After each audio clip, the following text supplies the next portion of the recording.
Okay. My name is Josée Owen, and I am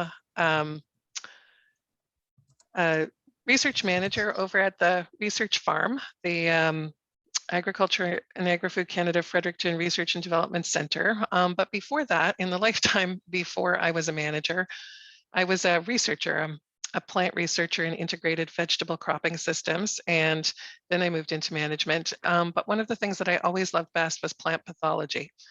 And Mark was really kind to enable me to come and share some information with you. I do really enjoy, discussing these kinds of things with people. I like to take sort of a very informal kind of approach to it, and I welcome people to ask questions throughout or comment throughout. It doesn't have to be sort of stuffy and formal. It can be really, really kind of free form here. I do sometimes suffer with a bit of a connection problem, so let me know if we start to degrade in terms of the sound quality. Before I start, can I just perhaps get a sense of how many students we have here, and overall, I guess just sort of a, in terms of the Hayes Farm program, like where are students at in the learning sort of cycle of the Hayes Farm? A very good question. So we have a total of 12 students here at Hayes Farm, and then we also have a community member, Amy Floyd, here dropping in to for your lecture, which I really enjoyed last year, and that's why I invited you back. And I've talked you up a little bit, so hopefully everybody's going to be into this one too. And No pressure, so as far as learning goes, everybody kind of comes, as per usual, as most years here, everybody comes into this program with different levels of experience to start with. However, I usually find the plant sciences, myself included, is often lacking, and so this is really good to have you in for that kind of stuff. Next week, exactly a week from today, this morning, we'll be having a talk on integrated pest management. So this year is going to kind of follow or precede that, and that's going to follow up.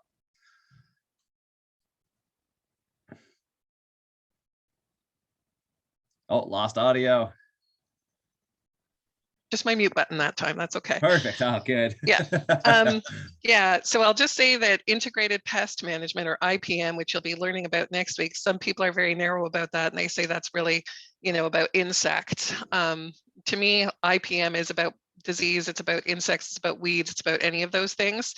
The principles are all pretty much the same. So some of the stuff that we'll cover today will definitely be relevant in terms of the IPM approach, but some people might call it IDM for diseases, integrated disease management. Okay. And I've started adopting your approach with presence and then severity. I love that approach, and maybe I'm stealing your thunder though. Sorry. No, that's okay. We'll get to that. I don't think you've said too much. It's not much of a spoiler alert. I really became intrigued with plant pathology when I was in my first year of university in plant science, and I, had some books that I was flipping through, and it was actually this one up on the upper left, this corn smut, that really, also some of the names, honestly, smut, right? Like, they're very fanciful. Or I had this student who was at school with me who was in forestry, and he was going to a stump and butt rot conference. It was so evocative. Anyway, sometimes when you flip a page and your hand touches something and then you see this visual image, you like almost snatch your hand away. And that was kind of what it was like for me with the corn smut. And then I was reading more about it. And the way we look at this, if you're farming corn, this is a real disease problem, but this is also a delicacy. It's a mushroom or a fungus that people in certain parts of the world eat and find to be a delicacy. They perhaps, I'm not sure if they eat it at this stage where it's sporulating in these black spores. But what is a disease sometimes depends on what your goal is for the plant you're growing. And there are some other pictures here. There's some rots. These, I don't know if you can you see my cursor when I point at things? Oh, okay, so there's, I think these are peaches or some other soft stone fruit. And you can see that there's sort of some mold growing here. It's not really clear if this is a disease or sort of a secondary pathogen that just moved in because there was this damage to the fruit. Potatoes, sometimes you cut them open and they're smelly and they're gross and they're rotten. When we're starting seedlings in a greenhouse, if we overwater, it creates the conditions that can cause this very typical fungal disease of plants that's called damping off. Here is a virus plant showing mosaicing of the leaves. And then over here, this one is a disease that clogs up the stem, so the water can't get up and it starts to wilt the tip. This would be, looks to be raspberries or something like that. Excuse me. So one of the things we should always consider is what do we need our plant to do? So in some cases like wheat, we need the plant to make grain, or we need seeds sometimes. Sometimes we're looking for fruit. I mean, when we're growing peaches or cherries or something, we're looking for fruit. Even cucumbers are fruit, or other vegetables are actually botanically fruits. We might be looking at growing tubers or starchy roots. So, you know, taros and potatoes and various different kinds of starchy roots. Sometimes we're just looking to cover the ground.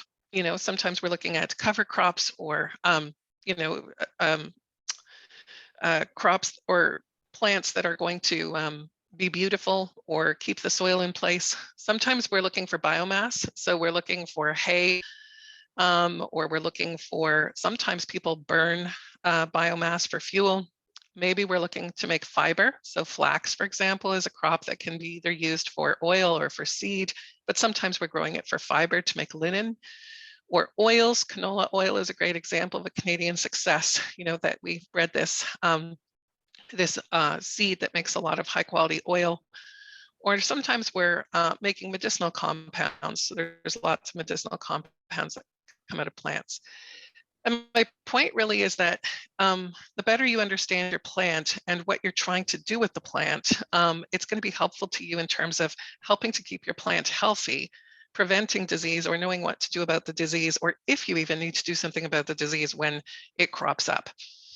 So remember that leaves photosynthesize. So photosynthesis is that process where the leaves are harvesting the sunlight, the energy from the sunlight to be able to, they take nutrients up the stem in the liquid, the water, and they transform it in the leaves to what we call photosynthase, or carbohydrates that go all over the plant to basically grow the different structures, and get transported down to get stored in things like potatoes. The roots, they're absorbing those water and nutrients. So roots need to be in good shape to be able to do that. When we have smaller, fewer roots, we have fewer nutrients and less water going up. And when we have sick roots, we have smaller above ground plant and we have less yield. I should have said up there with photosynthesis, the leaves are like the really important part of this, harvesting the energy to be able to grow the plant. So in general, the less leaf area we have, the less good quality leaf area, nice and green and functioning, the less yield we'll have. There's certain caveats to that, I guess. Stems and petioles. Petioles are the leaf stems. They hold the leaves at the correct angles to be able to harvest that energy really well. And they can also become clogged up, right? They're also conducting the water and the nutrients upward. They're conducting photosynthesis downward. And if they're clogged, they can't really function. We need flowers in order to have seeds and fruit. Okay, no flowers, no seeds, no fruit. It's as simple as that. And if we lack the ovules for pollination, we'll get less yield. We can also have poorly formed or poorly filled fruits. And when we get infected flowers, sometimes the diseases go inside those fruits and seeds, and those fruits and seeds can rot before we're able to make good use of them. I'm not gonna, this is not on the test. There's a lot of complex stuff going around. The plants just are out there in our garden. They're looking very unassuming. There's a whole lot of stuff, a whole lot of chemistry going on. And part of what I wanted just to show you is that there's all these different parts. And diseases love these different parts because each little part of the plant can provide a great little environment for a specialized disease. So for example, if you've ever looked under a microscope at a leaf, usually on the underside, you'll see these holes, and those are the holes through which the leaf is breathing. You know, this is, for example, a prime place that fungal diseases like to take up residence and start to infect leaves. So understanding a little bit about what your leaf is doing or your plant is doing, you know, the stems or the petioles that are conducting the water, and understanding sort of how that plant works is going to help you in understanding the disease. Again, water goes up, photosynthase go down. You know, you can look up all kinds of things in terms of you know, the plant physiology. And you'll see over here, you know, when we're talking about NUE, that sounds fancy, but it means nutrient use efficiency. A plant in good health is going to be able to use nutrients and water efficiently to be able to transform it into plant. And that's what we're really looking for in a healthy plant. Water and nutrient use efficiency translating into healthy, vibrant plants. And again, sometimes the management is going to change depending on what you want from that plant. You know, if you're really pushing foliage, you might do less pruning. You might be pushing certain kinds of nutrients to get big, bushy, you know, beautiful foliage. But sometimes if you push that foliage too much, that plant is really comfy and it says, I don't necessarily need to produce a lot of fruits. I'm really surviving well here. I don't need to produce seeds. And sometimes if you alter the management of that plant, you're going to be pushing on the fruit instead of the leaves. So you're giving it enough leaf for photosynthesis to be able to fill up those fruits nicely, but you're sort of giving it a bit of a stress symbol to say, yeah, but don't forget about survival. Make some fruits, make some seeds. And what you'll find is that the susceptibility of the plants in those different environments is different. If you're pushing for leaves, you know, the foliage diseases might be very important to you. If you're pushing for, and your climate's going to be different. It's going to be moister, it's going to be more humid. The growing medium is going to be almost always moist. And if you're, you know, pushing for fruit, you might have periods of high moisture, periods of a dried out medium. You may have different sun conditions, different light conditions, different humidities. And you're going to see in a few minutes that all of those things about how you're managing this plant are going to affect which diseases want to take up residence. So I think that sometimes it's surprising to us that plants get sick, but animals get sick. Almost everything can get sick. And it's very easy for us to understand plant disease if we relate it to human disease because we're used to thinking about human disease. So, you know, we've all heard of humans getting a virus, like a cold virus, right? So to sort of practice some of the vocabulary that we would use, we would say that the disease organism is the influenza virus particle. And transmission, that means how it gets spread from one person to another. So usually with cold viruses, they go from hands to mouths to surfaces to hands to mouths to surfaces, and they get into the body through, you know, the hands touching the face. And the symptoms can be things like muscle aches and chills and fever and vomiting. And the treatments are usually sort of wait and rest, you know, stay hydrated, maybe some antiviral medications in the case of certain viruses. Lots of doctors might say, oh, you need an antibiotic to treat your virus, okay? Then you should get yourself a new doctor because the antibiotics don't actually treat viruses, they treat bacterial infections. So, you know. So plants can also get viruses and they can get other kinds of diseases as well. But if we sort of take an analogous scenario, I work a lot, you know, at a center where there's potato researchers. We have a virologist who studies potato viruses. And we used to have an entomologist who studied how the virus gets from one plant to another. And it turns out that there's these tiny insects called aphids, and they're sucking on sap. That's how they get their nutrition. And then they hop to another plant and they suck there. And when they poke their stylus into the plant to suck up that juice, they can transfer the virus particles. And once the virus particles are inside the plant, then that plant can get sick too. I'll take your question just a sec. Symptoms could include things like stunting, mosaic pattern on the leaf, which also can have loss of chlorophyll so that that photosynthesis isn't working the way it should. And then there's various different kinds of treatments that one can use for those viruses. But particularly effective is to get rid of the infected plants, because then the aphid can't suck on that plant and transfer the virus to another plant because that plant is no longer there. I saw a hand up. Who was that again? Mm. Yeah, I was just kind of curious about because you said a virologist. So like, uh, is that virologist like specifically a plant virologist, or Yes. are they? Is there a lot of similarities between like plant viruses and human viruses? Um, so a lot of similarities or not many similarities depends on your perspective for answering that question. But essentially, a virus is sort of this capsule, and it has, the gear inside it. When it goes into a plant or into a human, it takes over the machinery of the cells to replicate itself, and those spread out and attack more cells to replicate itself some more.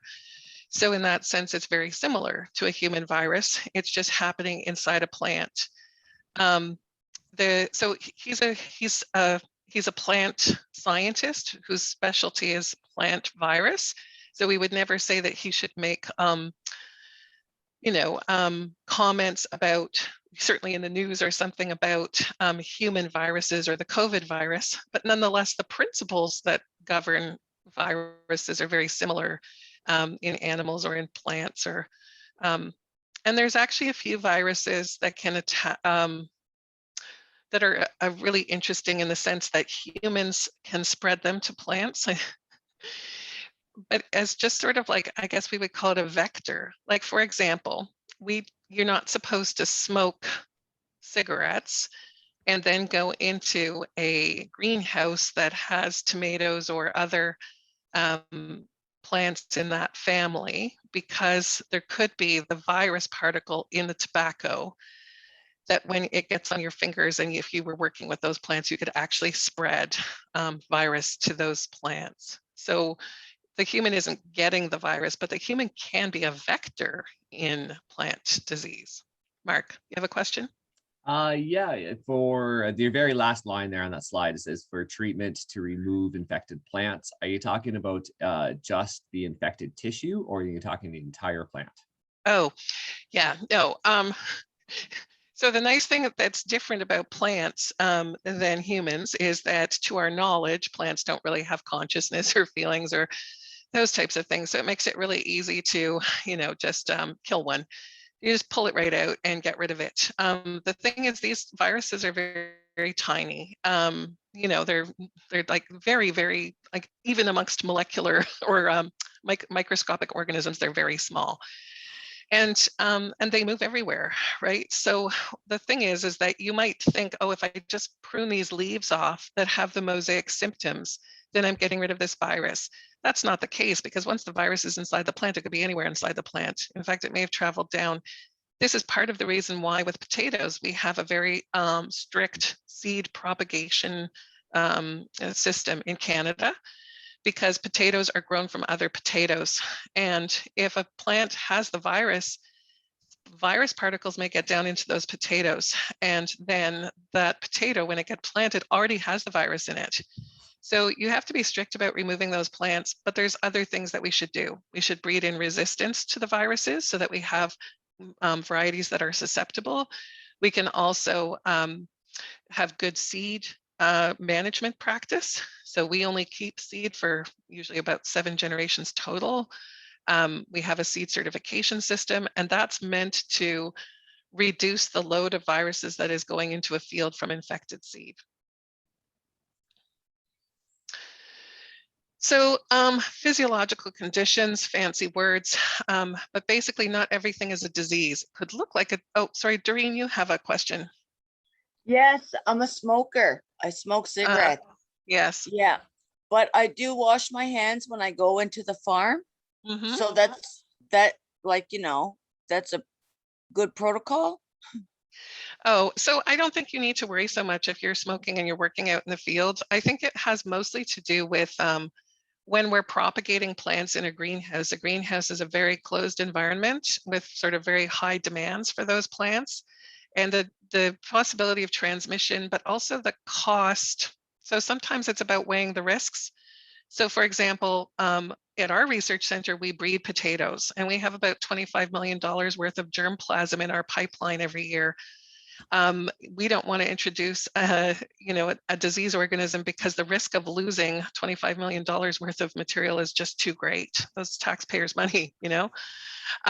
So, you know, if we were going into a greenhouse and we had a few trays of tomato plants, we might be able to risk losing them. But also in an environment where you're not handling the plants, you're not pruning them. I mean, I think personally, if you had high quality tomato plants and you were handling them, you were pruning them, you were breaking those leaves, you might want to slip on a pair of gloves, or you might want to wash your hands carefully. Certainly don't smoke in the greenhouse. Don't throw your cigarette butts around. I think the risk of transmission from cigarettes is small. It's more kind of like a fact that it could happen, you know. It's interesting more than perhaps relevant to commercial practice. Okay, thank you. Yeah. Okay. So sometimes a plant might look sick, and it is sick, but it's not a disease. So for example, humans have this too, you know, so you're feeling really run down and super tired. And, you know, particularly if you're vegan, I had a vegan friend who, you know, periodically she wouldn't even be able to crawl up a flight of stairs, and there was nothing really a disease wrong with her. She had a B12 vitamin deficiency, and she had to go to the doctor and get a shot of B12. She wasn't getting enough of it in her diet. That can happen to plants too.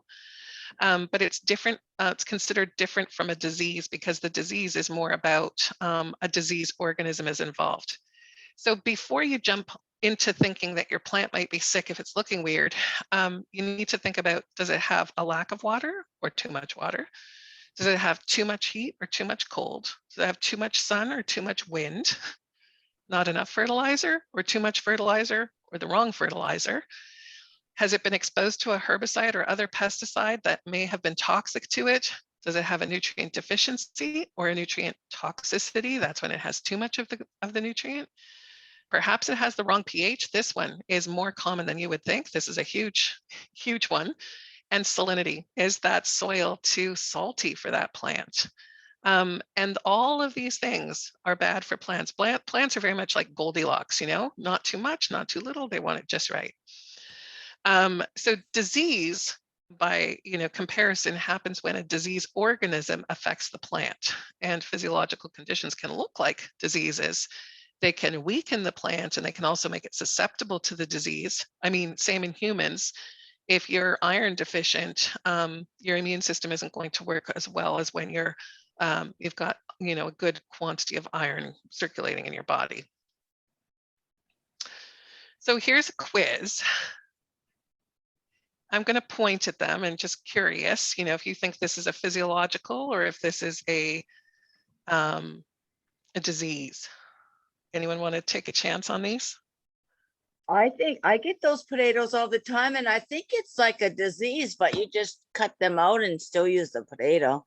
Yes, you can still use this potato. Absolutely. A lot of what we look at is things that, people will say are unsellable or unmarketable, but they're actually not bad to eat. This is a hollow heart. This is a physiological condition.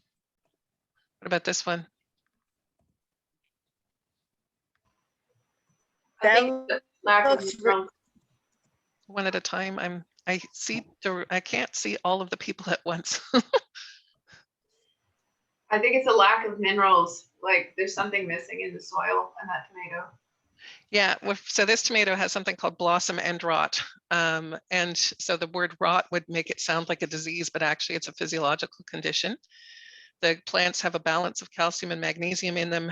And when you get, and we get this all the time, and it happens when there's wet and then there's hot and dry. And if your soil isn't kept moist, it affects the way the plant takes up the calcium and the magnesium. And it often happens when there's this very hot, weather. So you soak your plants, you water them well, you think they're okay, and then that soil gets too dry. And then, if you get a cycle of that, it's going to make this blossom end rot. So the tomato is still good to eat. Just cut it off and eat the tomato. It's okay. Going back to the potato, is that not a water issue? So hollow heart is sort of potatoes are really complicated. It can be partly a water issue. It tends to happen in bigger potatoes. And it can also be a bit of a like a nutrient imbalance having to do with the water as well. Yeah, but we often get those. So with potatoes, you're looking for certain size categories, and we often cut them open as we're grading them. Cut, a few open of each class, and we'll often find those in the really big ones. But yes, yeah, water and nutrient combination. Don't forget that your plant needs the water to get the nutrients up the stem. So physiological conditions are often related to water stress. How about this one? Oops, sorry. How do I go back? Oops, that's not right. Hang on. Okay, previous. I clicked too much. Okay, how about this white stuff on this tomato? Any thoughts? And we'll get this in our greenhouse this season too, I bet. Sun scald. Okay, it's basically like the tomatoes getting a sunburn. How about this stripy leaf? This is a corn leaf. Those of you may recognize it. Very common around here. And it looks really neat, right? You're like, oh, It look does. at that. It's so pretty. It does, but it's not good. Not a good thing. This is a zinc deficiency in corn. This is a very characteristic stripe. And we tend to, yeah. Is magnesium similar to that, but a little redder? I think so. Yeah. I mean, and you say, well, how would I know all this? Okay, you can Google the symptoms. That's the easiest way to do it. There's also a lot of really good books that are called Compendium of Plant Disease. So there's a Compendium of Corn Disease, Compendium of Tomato Disease. And it's nice because you can flip through the pictures till you find the right one. And then you go to the section of the book that will tell you about it. And the Compendium of Disease will also cover physiological conditions as well as disease. And this one is like anyone know this one? This one is a magnesium deficiency in broadleafs. It often does this. It clears, it makes yellow or pale areas between the veins. The veins stay green, and the rest of it goes. So moving along, so when we talk about a disease organism, we often talk about inoculum, and inoculum is sort of a word that refers to the way the plant propagates itself or makes more of itself. And the inoculum is the propagule of the disease. And it can be any number of different things depending on what that disease is and how its life cycle goes. So in the case of fungi, there's spores, and there are both sexual spores and asexual spores. That's probably, more advanced than we're going to get into today. There's also something called hyphae. So here we have spores, and these filamentous sort of strings are the hyphae. So the fungus will spread out using these hyphae. So when your bread goes moldy, you'll see the hyphae first, and then you'll get the spore flesh. And usually the spores will come out as it started to use up some of the nutrients right around it, right? And then there's things called sclerotia. Those are really hard to cope with because essentially it's a ball of hyphae that under stress forms a melanistic sort of surface around it, and it can be very resistant. So for example, and it's a survival mechanism. Think of it as like a time capsule. Sclerotia, if you leave carrots in the fridge for a long, long time, you can try this at home. A plastic bag of carrots makes a perfect environment for sclerotinia sclerosum, which is a disease that's common in carrots and lettuce and other vegetables. And basically, you leave it long enough, your carrots will start to go white and sort of like a white fluffy mold. That's the hyphae. And then eventually it'll start to make these sort of ooey water droplets. Looks like water droplets, not really water droplets. That's the beginning of the sclerosion. If you leave it even longer, those things will start to go black, and eventually they'll be very resistant and hard and black. And then if you wanted to, I mean, you wouldn't, but you could put those in your garden, and then for the next 20 years, they might grow at any time and cause carrot disease, lettuce disease, any number of diseases in your field. So they're basically like little time capsules. The thing is, you don't want those if you're growing vegetables. And so if you're scouting your crop and you see a fluffy lettuce that's starting to get those droplets on it, you want to get rid of that fast before that starts to turn into sclerotia that are going to stay in your field for 20 years. And when you say get rid of, like how rid are we, like, because I've heard people talk about like fires to get rid of these things. Like how extreme? I am not really in favor of burning fields. I got to tell you, I think it's terrible for the environment. Oh, not fields, just like the infected plant material. Oh, the infected plant material. Well, I mean, it really depends. So if you get sclerotia growing in your compost heap, they may or may not be destroyed by your compost process, right? Sclerotia are super resistant. They're miracles of nature. I mean, they're survival mechanisms, right? So, personally, if I was going to be spreading my compost back into my vegetable fields, I don't think I would want sclerotia going into it. So, I would put those in a separate area. Yeah, I mean, you could burn them or something, but I'm not sure that you would necessarily need to burn them. I mean, you could probably, they will form. So carrots are sort of a different question from lettuce, right? Because if you pull lettuce plants out before sclerotia form and the lettuce dries out super quickly, you're probably going to end up without a sclerotia problem. Carrots, on the other hand, are in the soil, they're growing. You might not be able to get them out. You're going to maybe end up with a certain amount of these things, but I think it comes down to good hygiene. So, if it's but some of them also, they tend to happen more in storage. Like if you're harvesting all your carrots, it would be like you'd be in big danger if you abandoned a field carrots. Don't abandon a field of carrots. You'd be better to harvest and throw them out if they're not good quality than to leave them in the soil. That's sort of like a not as precise enough answer, but the answer is always, it depends, right?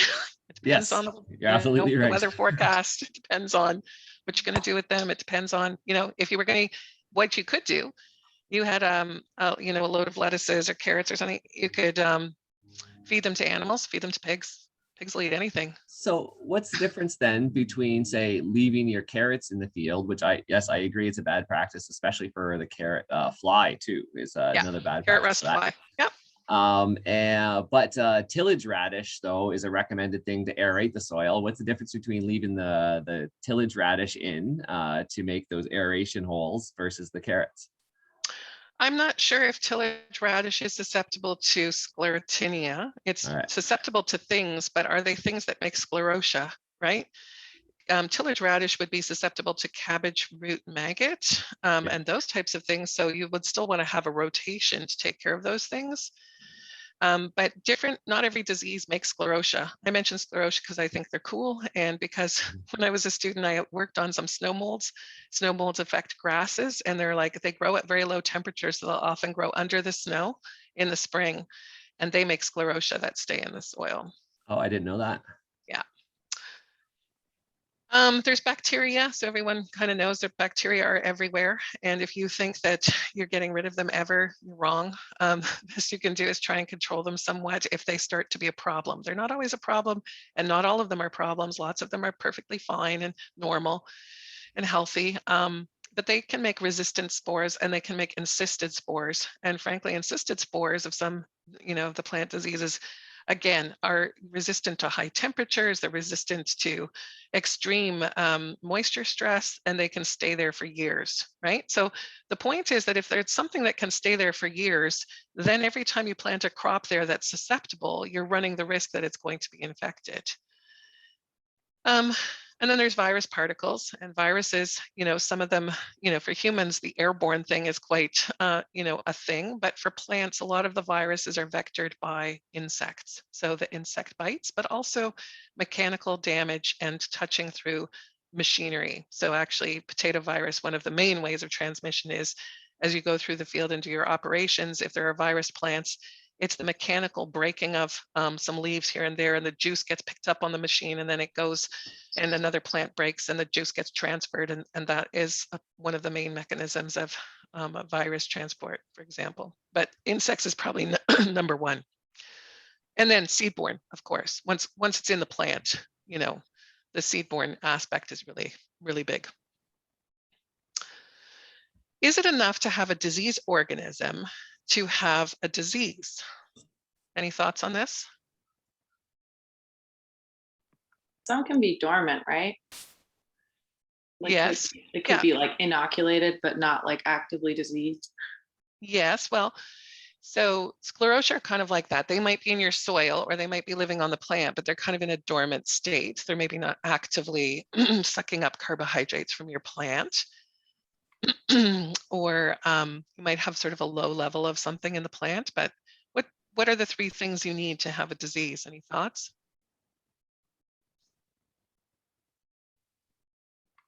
No? You need a susceptible host. You need should say conducive environment, and you need a pathogen. And then it's only when you have all those 3 things together that you're going to have a disease. And then you have to have the conducive environment that lasts for a period of time for that disease to sort of take on its trajectory. And I'm just going to sort of, so in terms of the susceptible host, not every plant is susceptible to the diseases that normally infect that species. So a good example is tomatoes, right? Lately in Fredericton, you'll notice that tomatoes are always getting the blight, but you can get tomatoes that are resistant varieties that it doesn't matter if there's blight, fungi or bacteria, say bacterial blight resistant tomatoes. It doesn't matter if the disease organism is there because it's a resistant variety. Sometimes it's the plant growth stage. So remember that damping off where those little seedlings in the greenhouse had those little spindly stems and were dying? That only happens to seedlings. It doesn't really happen to, once they get to a certain stage, they're strong enough and it kind of doesn't bother them. They'd have to have the susceptible plant organ. So if it's a disease that comes around and it normally infects flowers and that plant isn't flowering at that time, the disease isn't going to be a problem. And then you have to have susceptible plant condition. So if your plants are run down, they have the equivalent of say human iron deficiency, they're not strong, they might not be able to withstand and muster their natural plant defenses to be able to not become infected by the disease. Dallas, you have a question? Yeah, I was just kind of curious because you said that there are some species of, say, tomato that were resistant to particular diseases. Mm-hmm. Is that from their genetics? And yes. Is it possible that other species of tomatoes that can they over time become more immune to like certain diseases, I guess? Yeah, so like in science fiction, we often talk about mutation like it's this terrible thing, like, oh, it's a big mutant, right? Mutation is totally normal. And so everything is mutating over time. So the diseases have an advantage because they're mutating generally faster than the other organisms, their host organisms, right? So they're having more generations, and every time you have a generation, you have possibility for mutation. Fungi are very, very quick to mutate, and viruses are super quick to mutate, right? Because the shorter and even fruit flies have a very short lifespan. They mutate very easily. So in terms of yes, so when we say a plant is resistant, there's a genetic, we can talk about sort of a general immunity, an immune response. But when we say that it's genetically resistant, it means that it has, so for example, there's also a genetic susceptibility, and there's some sort of halfway in between kind of statuses, and it depends on the mechanism for resistance. Sometimes it's just a single gene that confers like complete resistance. If it has that gene, it has something special about it where the disease cannot take hold at all. The problem with that is that having one single gene of resistance is very powerful until an organism overcomes that gene, and then it's useless. If you have different mechanisms of resistance in the same plant, that's called a horizontal resistance, it's better because the disease organism would have to overcome many different aspects all at once in order to be able to infect that host. And then there's, sort of some weaker genetic resistances. So these are things that plant breeders are often looking at to try to identify, because there's a lot of varieties that may be resistant, say potato varieties that are resistant to a disease, but the potatoes suck basically, right? Nobody wants to eat those potatoes. Mm-hmm. So the challenge is how do you cross so that you get the genetic resistance of that sucky potato and combine it with something else so that it makes a really nice eating potato and resistant. So yeah. So I guess a more immediate example of kind of what you'll be talking about is like in like the emerald ash borer in New Brunswick, for example, like attacking the ash trees. I guess Mhm. in like the emerald ash borer originated in Asia, Mhm. and a lot of the ash trees in Asia actually don't get infected by Mhm. whatever disease that the emerald ash borer carries, versus here where our trees haven't genetically they don't have it in their genetics to kind of defend themselves Mhm. against the particular type of disease that they carry. Yes. And we also have butternut canker, for example, that destroyed our butternut forests. So the problem with trees, trees are so wonderful, but the problem with them is that they grow very slowly and they often take 7 or 8 years before they start to make seeds. And so the people that are breeding resistance into trees, it's a very long-term endeavor. It's very challenging, but they're doing it. I know more about the butternut canker than the issues for, the emerald ash borer and the disease that it transfers. And I'm certainly no a specialist in trees by any means, but I know that there are some efforts to cross our native butternuts with Japanese butternuts that have resistance, and there's some success, and some of those things have come up more naturally than others. They've identified that on our research farm, some of our very historic, ancient sort of butternuts that we have growing there that aren't in great shape these days, actually, because they're coming to the end of their lifespan, have some resistance because they're hybrids. And so there's that. So the pathogen, okay, so we need the pathogen or the disease organism. It has to be a genus and species capable of causing the disease on the host it's encountering. So different strains affect different plants. Some strains can affect many different kinds of plant. But if it's a pathogen, it can't just be any old pathogen. It has to meet a host that it's able to act on. Virulence is a word that we use to describe that pathogen and its sort of tenacity and vigor in terms of causing disease. And some pathogens, their virulence, even if they don't really change a lot over time, their virulence decreases. And then some strains may evolve that are very virulent. There's the inoculum stage. Okay, so for example, just trying to think, the spores would have to occur at the moment when the host is at a growth stage. So it's also lots of the hyphae might not be able to infect a plant. It's the spore that has to fly into the stoma or the breathing hole of the leaf in order to form the disease inside the plant. So it wouldn't matter if the hyphae were around in the environment. If the spores aren't there, it's still not going to cause the disease. And the prevalence of the inoculum. You have 1 or 2 spores, it's a totally different story from having, gazillions of spores everywhere. And then the conducive environment. This is very complicated, depends on the particular disease and the particular host. But sometimes duration of leaf wetness is one where like the spores land on the leaf. They're maybe there at the opening of the stoma and stomate, and they still can't make the disease unless they have a very specific combination of duration of leaf wetness and temperature. And if you don't have the right temperature and the right duration of leaf wetness, it doesn't do anything. It just sits there. Day length is another one, and the soil moisture for soil-borne diseases. Some of them really only work when it's dry, and some of them really need to have cool, moist soil in order to be able to grow and propagate. I think, in these times we could think about it a bit like COVID, because we're also immersed in that. The analogous triangle for COVID would be we have the virus, which is the pathogen, we have the environment, and we have the human or animal host.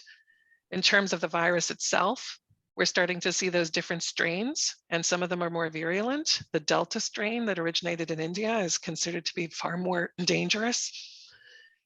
But I mean, you may have also heard people talking about when a virus is too aggressive, it actually burns itself out because it kills people too fast and they don't have time to spread it to other people. So there's sort of like a sweet spot for the virus in terms of how virulent it is. There's new variants through mutation. The speed of replication matters. How it spreads, matters.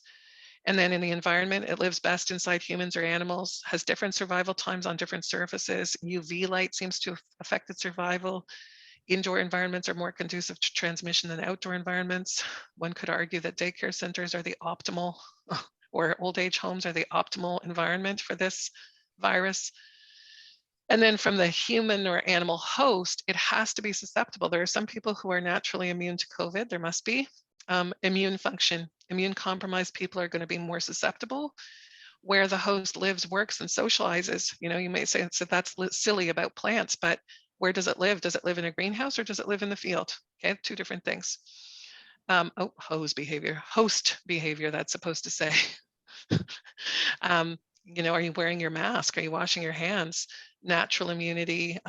Some people are asymptomatic carriers and can be spreading this stuff even without showing symptoms. There's vaccination, which is a form of treatment or prevention, right? It gives you the antibodies, it boosts immunity, and medication would be analogous kind of to pesticides or something like that. It's to treatment, but other forms of medical care are less aggressive, right? So one of the things I'll say is that you can't possibly know what the life cycle is of every plant and disease. But one of the things you can do is just Google it. If you're starting to see something and you're able to identify the disease, it's going to tell you about this cycle. So in this particular case, I'm not even sure which one this is, but it's saying that there's a systemic infection of the plant. Systemic means all parts of that plant are going to be affected, right? So when we talk about should we just trim off the leaves that look sick, doesn't matter. It's going to be systemic. That means it runs all through the whole system of the plant. It's going to be inside the seed. When it grows, it's going to be inside the seedling. And then the leaves are going to be affected, and that's going to make some symptoms. In this side, it survives in the plant debris. That tells you that if you're worried about this disease becoming a problem in your field, you want to take care of the plant residues. Okay, you want to get them out of that field if they survive in plant debris.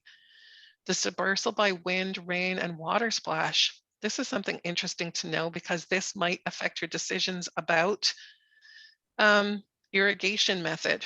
Water splash, right, is, so if you're in a greenhouse and you're controlling that, raindrop splatter can cause big dispersal. Maybe you don't want to use overhead irrigation. Maybe you want to use drippers in the pots, that kind of thing. And then invasion of a susceptible host. So it's saying it can spread, it's saying via wound. Okay, be careful not to damage your plants. Via the root, it's hard to control that. Hydathode is a fancy word for the little organ on the tip of the leaf where the dewdrops come out. So know or look up the symptoms. Again, I can't say enough about the power of the internet, or also these compendium books, compendium of vegetable disease, compendium of cereal disease, or whatever. But some things can kind of be tip-offs. So bacterial diseases are often slimy, gooey, and reeksome, like they really stink. Sometimes they're dry and corky, but that's less often. But when it's slimy and gooey and smelly, it's very often got a bacterial component to it. Sometimes there may be more than one thing happening, but there's usually some bacteria in there.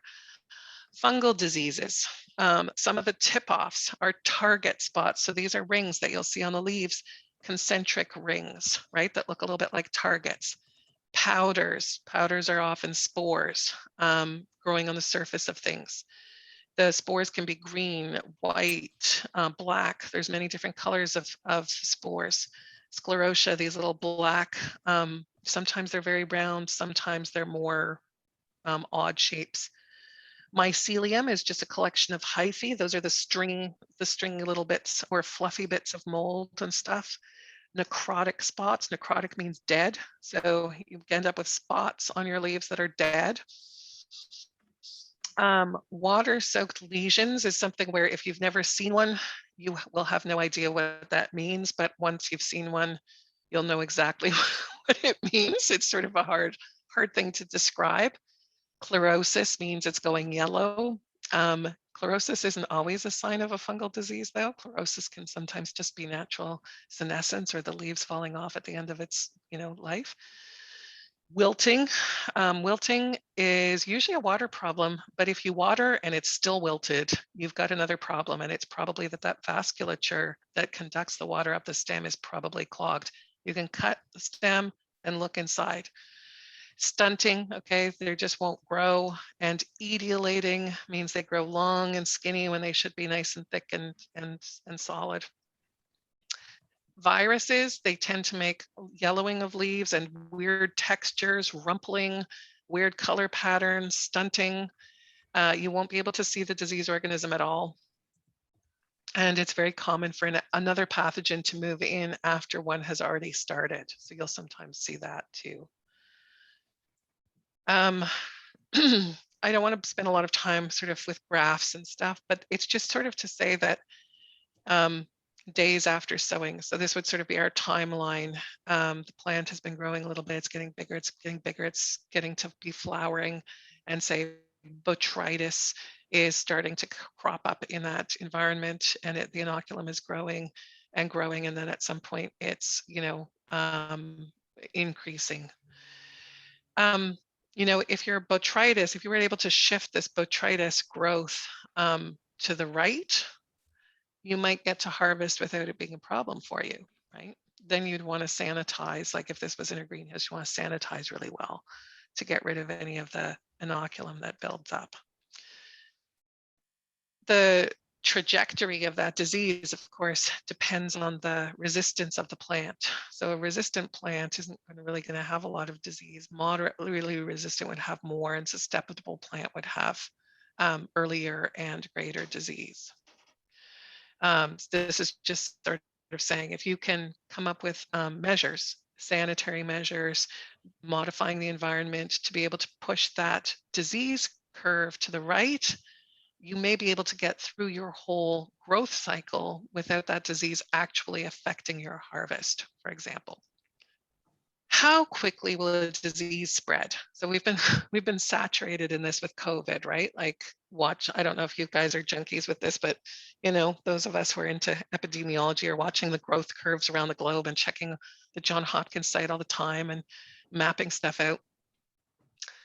So it won't spread at all if it doesn't have the right environment, the virulent pathogen, and the susceptible host, okay? Any of those things is missing, not a problem. If all of those conditions are satisfied, it depends on the epidemiology of the disease. In other words, the characteristics of that disease. And many of them are very well studied. They're well described. You can Google them, and you know, there's lots of people who will have descriptions of, you know, how it moves and grows. How is the disease vectored and transmitted? So if I touch a surface and I touch my mouth, that's a transmission, you know, without a vector per se, but a disease vector would be something like an agent that carries the disease organism. So there are also vectors of seeds in the case of weeds, right? Your dog grabs burrs onto its coat and it drops the burrs. Well, hardly ever drops the burrs, but you pick the burrs out at some point and throw them away. The weed will grow there. It's the same concept for diseases, except maybe it's spores that they're carrying. What is the disease organism's life cycle? You know, how long does it take to get from hyphae to spores, for example? How many generations can occur in a season? If it's only one generation in a season, it's probably not, you know, there's lots of more treatment options. But as many generations in a season, it could be more problematic, spread faster. Does it make a little bit of inoculum or does it make a lot? You know, I mean, it's kind of, again, analogous to burrs, like a burdock plant makes a gazillion burrs.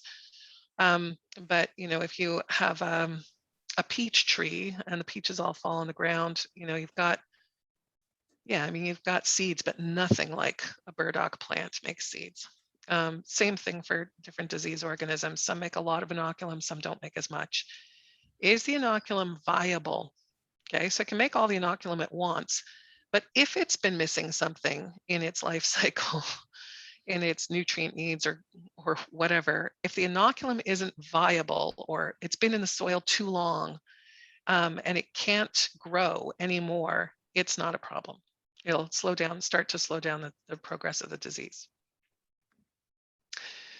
So a basic approach to addressing a plant disease, I thought we could just take an example and work through it.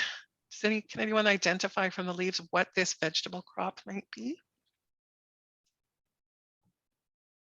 Ours are Dallas, very I see small. your lips. I see your lips moving, Dallas, but you seem to be on mute. I'm just thinking out loud. Sorry. Oh, okay. Anyone at all? These It's recognize- that one that the water can't get to the leaves. I forgot the name of it. Oh, I'm actually just asking you if you can identify the crop first. Any idea what this leaf looks like? I'll give you a clue. We don't eat the leaves. Carrots. Carrots, exactly. This is a carrot crop and it's got something on it. Can anyone sort of tell me what they're seeing here in terms of symptoms? The leaves are all brown and dry and dead. Yeah, there's some brown and dry. What else? Once you really get into this, you'll start carrying around a little loop magnifying glass with you. Does anyone see They're any? little white, like white dots. Yeah. Yeah. So those are like little dead spots, necrotic spots, right? Do you notice anything about the pattern of the browning?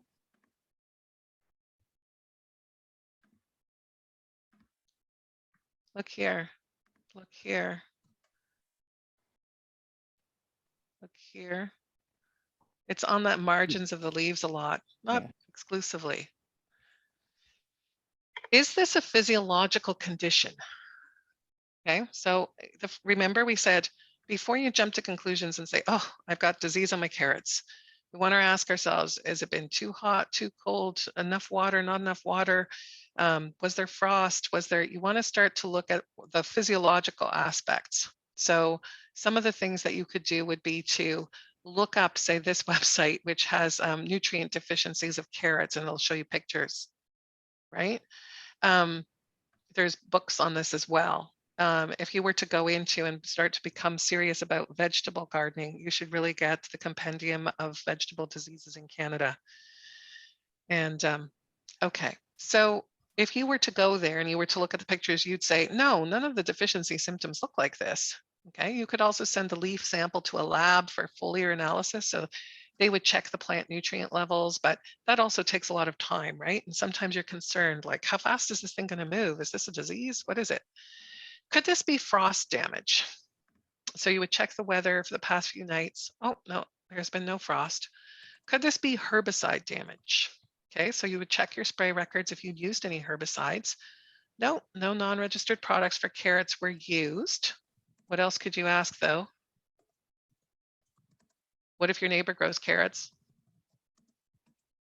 Or what if your neighbor doesn't grow carrots? What if your neighbor grows something else and uses a lot of pesticides? Drift? Was it windy? Was your neighbor out spraying? Did something drift over that shouldn't have? Okay. And then you could check other guides to see what other kinds of physiological conditions this might look like. And if you've ruled them out, then you would sort of say, okay, I'm going to see if this is a disease. So the thing you need to do is to take a very close look. So this is a different picture. You know, so it looks quite different. The other one, there's been a bit more progression in the pictures that we were seeing, but do you see this? You see that these are sort of necrotic spots. They've got this ring around them. A lot of them are on the tips or the edges of parts of the leaves. So overall, when you're looking at a plant for diseases, you're looking for spots, powders, slime, off colors, off textures, patterns to how they appear.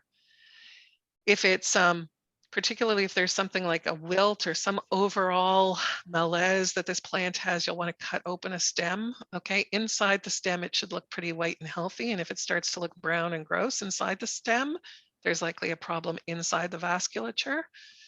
You can pull up an infected plant and inspect the roots for discoloration and rotting. You look for evidence of mechanical damage, okay, or herbivory. I mean, if it's missing all its leaves, is it a disease that got rid of all the leaves, or was it that something ate it? You know, take note of which parts of the plant are affected. And the symptoms, okay? So in this case, we're looking again, these are more pictures of more kind of symptoms. Here, there's some discoloration of the petiole. There's more of these spots. It seems to be pretty characteristic that they have this dark ring. They're kind of tan. You want to look from close and you want to look from far, okay? Because looking close is going to show you the stuff that's on the leaves or on the plant or on the roots or inside the stem. Looking far is going to give you an impression of what does it look like overall? Because sometimes you'll see a field that is uniformly kind of got a malaise or a different color or something. Sometimes you'll see patches in your field, right? Oh, this seems to be something that's confined to here, or it's very marked here and the rest of the crop looks fine. Lettuce, for example, with sclerotinia, once it gets to a fairly, progressive stage, when you go out, if it's iceberg lettuce, you'll see beautiful, beautiful lettuce all around. And then every now and then you'll see one that's completely flat, like it's just flat and white and moldy. It's super obvious to see it from a distance, where it is. So in this case, we've kind of got a little bit of it all over the place. And I guess the other question is, if you're looking at this and you're a carrot farmer, what's your concern in terms of the physiology of this plant? Anyone? Looking at the roots. Yeah, I guess what I would say is, if I'm a carrot farmer, why do I want the tops of my carrots to look good? Well, I mean, besides the reason where if my neighbor drives by, I want them to look good so I won't be embarrassed. It's probably, right up there. But it's also because what do the leaves do? They photosynthesize, they make photosynthates, and that's what fills my roots. Okay, so the carrot is the root, and that's what I'm interested in. If I don't have photosynthates going into those roots, I'm gonna get spindly carrots. What else? There's something else about carrots, that you need good tops. If you don't have good tops, you can't pull them up, not with a machine. Okay, so if I have a giant field of carrots, I don't want to be digging those things by hand. I need good tops to be able to pull that out. So what are you seeing? So you're seeing small tan flecks that get bigger over time, because as soon as you started to see it, you were going out to the field and you were watching it, and then another day or two later, you're seeing that they're getting bigger. These lesions are most often on the leaf margins, the edge of those margins. They look a little bit like targets. They are dry, okay? They're not powdery.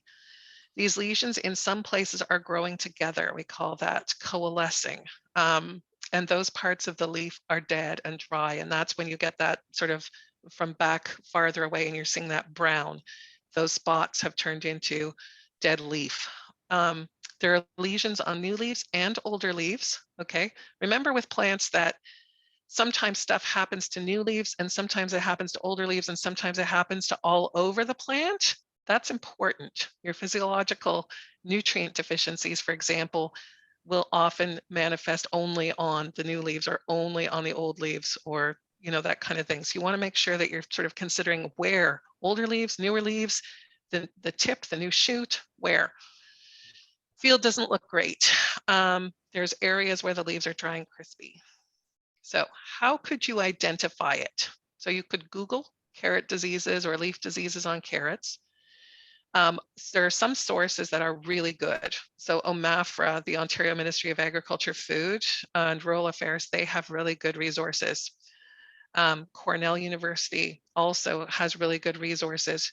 You're going to want to look for resources that are relevant to more or less our geographic part of the world, because we don't have the same diseases here that they might, well, we have some of the same diseases, but we don't have all the same diseases they might have, say, in India. Also, the climate is so different. The soils are so different. It won't be as relevant. Look for something that's relatively close to home. Look for guides, from Canada or the US if possible. Compendium books, I keep talking those up, and use the pictures to narrow down the choices, and then read the specifics about the life cycle.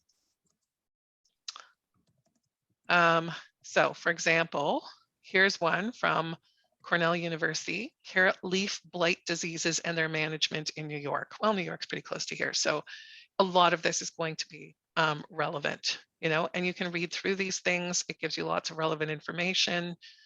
It's going to talk to you also about management practices and the options that you have. So in this particular case, sorry, I end up with a lot of my slides being covered and I constantly have to move stuff around my screen to get it out of the way. Okay, so there are three main blights of carrots. There's Alternaria, I don't even know how to pronounce this, Docai. This is actually, Docus is part of the Latin name for carrot. Cercospora caroti, okay, is also a fungus, and there's a Xanthomonas campestris, which is a bacterium. Okay, so you got pretty much 3 options about what this could be: fungus, or bacteria. Okay, fungus, bacteria. Learn about the differences. Okay, so in the case of the alternaria, remember we're doing fungus, bacteria, not a fleck or a target look. It has dark, irregular lesions on the leaf margins, and it affects the older leaves. Remember I said that's important, whether it's older or younger. Cercospora, okay, so it's got flecks with a tan center, lesions at the leaf margins. Remember, margins means the edge of the leaf. Affects younger and older leaves, so all over the plant. And there are lesions on the stem. They're circular or oval. And for the Xanthomonas bacteria, it looks a lot like Alternaria. You'll find that a lot with a lot of the plant diseases. It sort of looks like this, but it has this one little thing that's different. Looks a lot like Alternaria, but progresses down the main leaf and petiole veins. And the leaf margin lesions are crescent shaped, and other lesions are V-shaped. And the lesions are very shiny on the underside of the leaf and may have water-soaked edges. So one of the things is that once you've kind of narrowed it down and you start to look at this, you're going to go back to the plant and you're going to verify, am I seeing these things on the underside? I never thought to look at the underside of the leaf. Let me go look at that, right? So you're gathering all this information. So based on this, what do you think we have?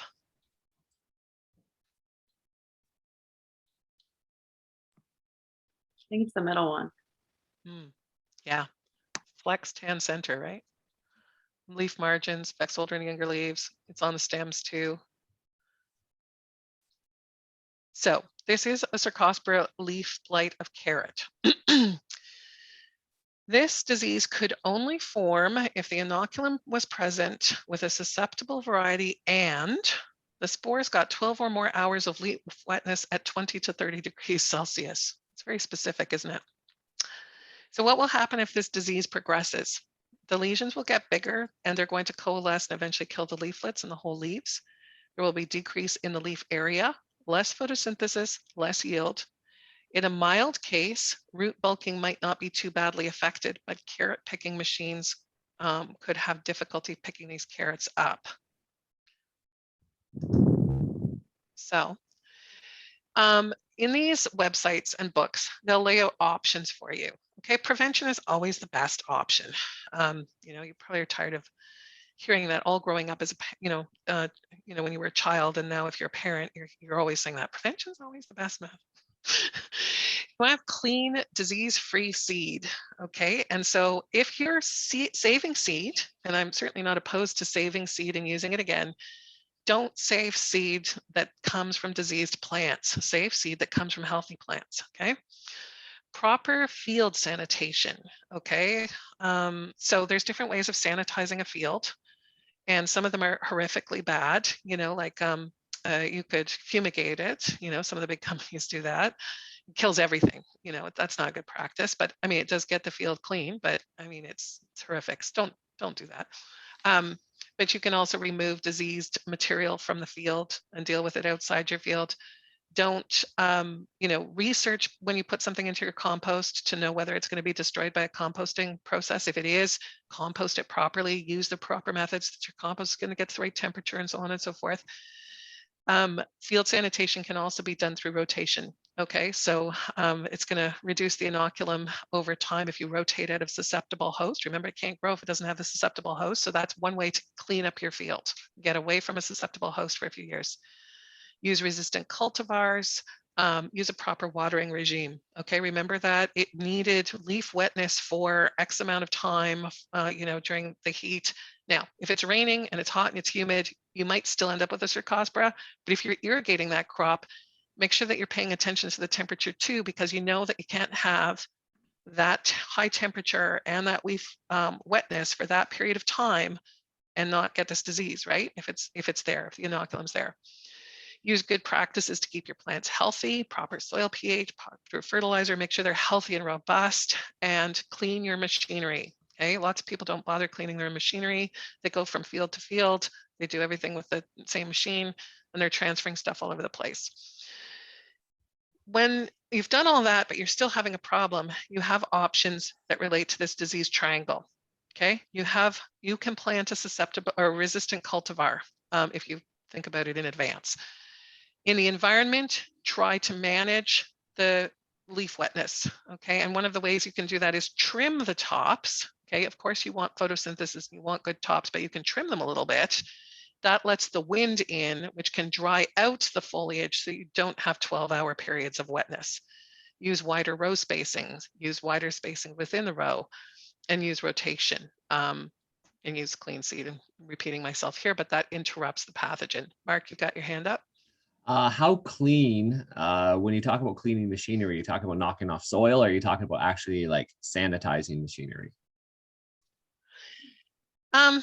So everything about farming is a risk, and it's about considering your risks. Okay, if you're seeing a lot of disease in your field and you're going next to a field with a susceptible host, it's going to be less risky for you to clean the machine better.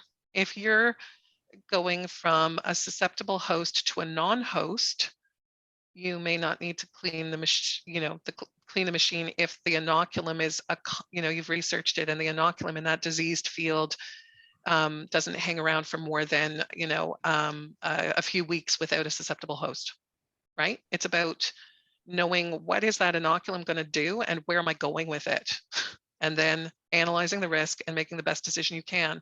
I can't say that it's important to thoroughly, disinfect with heavy duty cleaners your machinery every time you move from one field to another, because the time and the effort is money too, right? And farming is all about, how do I get the results that I want, managing all the risks that I have, and knowing that I can't control everything in the environment, right?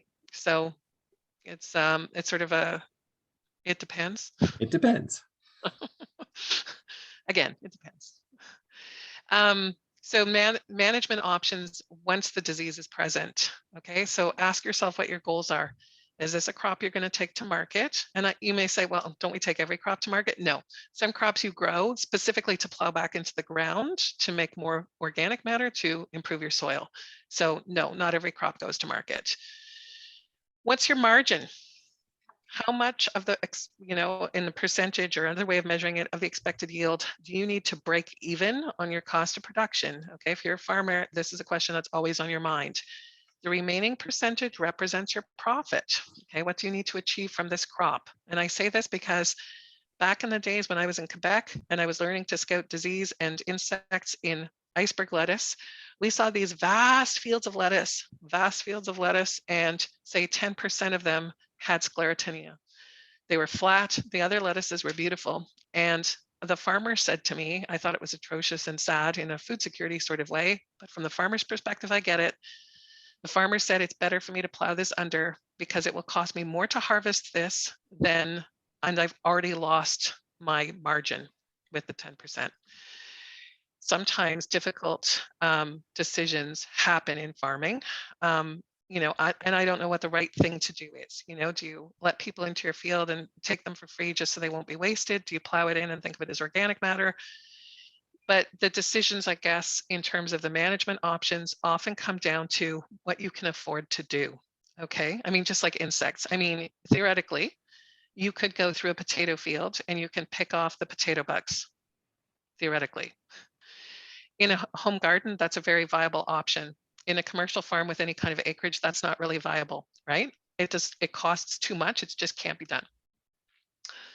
Do you plan to machine harvest this machine? If you're digging it with a fork, it may not be enough disease on the leaves to cause you a problem. If you're harvesting it with a machine, you need to preserve those tops because you'll never get it out. That depends on how much acreage you have. So, how you're growing this is going to affect your options. Is it early in the season? Is it very bad yet? Is it late in the season and it's only just starting? If it's late in the season and it's only just starting, maybe it doesn't matter at all. Okay, keep that in mind. And are you managing the crop organically? That's going to give you different options for control than other options you might have. What machinery do you have? If you're thinking about trimming tops, Okay, that requires some machinery to be able to do that, or you have to be able to rent that machinery or borrow that machinery. That's going to affect your options as well. A whole host of factors are going to affect your options. So there's different things that you can do. So for example, you can use an integrated disease or pest management approach. So you could scout the field and collect data every few days about incidents. You could inspect, say, 20 plants randomly at 3 different spots in the field, count how many plants are infected, and then you could say, okay, well, the number of infected plants over the number inspected times 100 equals the incidence. There's been research that's shown that for conventional carrots, the first fungicide treatment should be applied only if the plants reach 25% disease incidence. And then you would apply the fungicide treatment according to the IPM guide. You can use cultural methods, trimming carrots. So often there will be fact sheets about these things. Okay, so once you've honed in and you've used your compendium or your website to know what the disease is, what its life cycle is, look for other materials, because you're not the first person who will have had Cercospora on carrots, right? There will be guidebooks or fact sheets that are going to tell you what the different options are. And then there should be also, there's usually, if you're going to go with pesticides, not everybody does, but there are also books that will tell you what the rate should be, how it should be mixed, and all those types of things, or which one to buy. And then you have to look at the label and follow the label instructions. But the integrated pest management will have been laid out by researchers already. So it's sort of like following a recipe. So using these methods, hopefully you will have a beautiful crop of carrots. So the take-home messages are that you need to understand the physiology of your plant. Remember your goals for the crop. Always practice prevention. When the symptoms appear, rule out the physiological causes first. Look carefully at the symptoms. Look closely at the plant, all parts of the plant, the new leaves, the old leaves, the roots, the stems, cut them open, dig some up. Look from far away. What's the pattern in the field? Search guidebooks and websites to guide you. Diagnose and then read. Remember your goals. What do you need this crop to do? Do you need to control it, or is it not a problem? Because some things you don't need to control. If you do need to control it, use integrated pest management strategies, cultural methods, and other practices. And lots of these things you can use together. You know, some conventional farmers might need a spray of fungicide, but they also use trimming the tops, and that way they don't need to use 3 or 4 fungicides. You know, you can mix and match in many cases. Think about where you can disrupt the disease triangle, because without all 3 factors, the disease cannot develop. I want to go back because I think I must have missed one where I talked about incidence and severity. And it's an important concept, and I'm not quite sure why I missed that one. So let me just. And that's one of my faves. I know you said it and everything, and then I skipped right by it. And I'm not sure how I managed to do that. While you're looking for that, I was wondering if you're familiar with the Perennia Group, an agricultural research group in Nova Scotia. Yeah. Because you mentioned Cornell and Omafra. I like the Omafra ones a whole lot, but Perennia also has some good information. Absolutely. Perennia has good stuff. They do some research, but they're primarily extension, and that in these days is a rarity. Also, Ag Canada has something called the Pest Management Center, and they have really excellent crop profiles. You want to know about a crop, and they update them relatively frequently. And, you know, wild blueberries, for example, they have a great one. Cranberries, every crop that we grow in Canada, they've got a crop profile on it, and it tells you everything you want to know about that crop. Super publications, easy to read, meant for growers. Well, for anyone, for researchers, for growers, for anyone. There's lots of really great sources of information. You know, I mentioned a couple. What you want to perhaps sort of do as you go to the internet is just to sort of ask yourself, who's writing the information? Okay, this is one of the things I keep trying to hammer home with my kids, because their approach, and I'm not saying that you guys are like that, but my kids' approach to Googling is, I type, you know, a couple of words into Google, I hit, you know, search, and then I take the top one. First of all, the top one is almost always an ad. So don't take the top one. Look down for like a real source of information, and remember that people are always trying to sell stuff to farmers. And The information that you get from a company that's trying to sell you stuff may be great, but it may also be quite biased towards selling you stuff. So, you know, keep that in mind.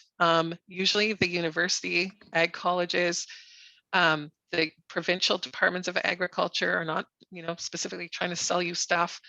Perennia isn't, it's sort of it's quasi-government, it's arm's length at this point, but you know, they don't have a vested interest in trying to sell you products. And that can be important. So just to skip back, incidence versus severity is super important. Incidence means, is the disease present or not? So on your plants, like that Cercospora, you know, is it there? Are you seeing it? And the severity is, how bad is it? Okay, and those two things are different things, and they're both important. Incidence tells you that the inoculum is there. Severity is going to give you an idea about how much inoculum is going to be there, and how bad is it? Okay, what's it doing to your crop? And so incidence, super simple, yes or no. Severity, how much? You can quantify things like the lesion, the yield loss, the number of plants in a given area that have it as, and are showing it. If plants are a little bit affected or if they're dead, you know, like in that example of the lettuce field, there are beautiful, healthy lettuces, and then there are ones that are flat. Now it's really easy to tell, is the disease present or not? Yes, as soon as I have one lettuce that's flat with sclerotinia, I have it. How bad is the disease? Do I have one head of lettuce out of every 100 heads of lettuce, or do I have one head of lettuce out of 5 heads of lettuce? Very different question, right? 1 head of 5 is way bad. 1 out of 100, perhaps I just live with it and I don't need to control it. In the discussions that you're going to see on the websites, or the information about what approach you should take to managing this disease in your field, it's going to be talking about how bad is it. Okay, the basic tenet of IPM, or integrated disease management, you don't control it unless it's going to be a problem, and it's only a problem if it's going to cause you an economic loss that outweighs the cost of managing it, right? So, and that, you know, that might also be taking into account how long is it going to stay in that field, and what is the longer term view of how it's going to affect you. But sometimes we can sort of say, oh, I'm worried about my crop. I'm seeing these little spots. I'm going to blast the hell out of it just to get rid of it for my peace of mind. No, you need to be thinking about sort of the long-term vision, what you want to get out of that crop, what your goal is, and to be saying, do I need to do something about this, or is this something I can manage as part of the natural diversity in my field? Doreen, you have a question. You might be on mute. Hello? Yeah. My battery's running low. Okay. Do you find that a lot of diseases are more in crops and vegetable crops than in the woods, or? Oh. So it would depend on the woods. So I mean, I guess what I mean by that is, in natural systems, there's a lot of stuff floating around. So if it's a natural forest, sorry, just gotta control my dog here. Okay, what are you doing? Stop scratching. We get a lot of black knot on cherry trees around the perimeter here, especially on choke cherries in particular. Yeah, you know, if you have a uniform stand of trees, and a disease comes, so like, you know, a forestry replanting where there's very little biodiversity, and as long as the 3 conditions are not being met, it might be fine. But then if all 3 conditions are met, you're going to have an awful lot of disease. If you have a natural forest that has a tremendous amount of biodiversity, it affects the way that disease is going to be transmitted, right? It also affects the other organisms. What we didn't talk about, which is sort of a bit more of an advanced discussion, is the natural biological organisms that are in the environment that may take up resources that prevent disease organisms from making disease.